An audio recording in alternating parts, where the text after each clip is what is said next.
Hello বন্ধুরা বন্ধুরা তোমরা অনেক দিন ইচ্ছে করছিল আর কি, তোমরা ভিডিও দিচ্ছ না কেন? তা আমরা ভিডিও দিচ্ছি না, আমাকে বাবুর খুবই শরীর খারাপ ছিল। এই যে 18-20 দিন হয়ে গেছে, উনি এমস আমাকে জায়গা ঋষিকেশে ভর্তি ছিল, খুবই খারাপ ছিল, না কোমার মতন চলে গেছিল উনি।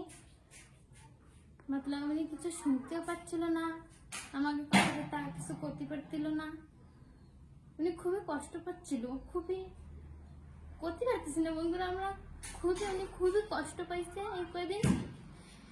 বৃহস্পতিবারের দিন এই যে আমাকে যে বৃহস্পতিবার গেছে ওদিনকে রাত্রি এরকম 8টার দিকে ওই হাসপাতালে বাড়ি নিয়ে আসা হয়েছে।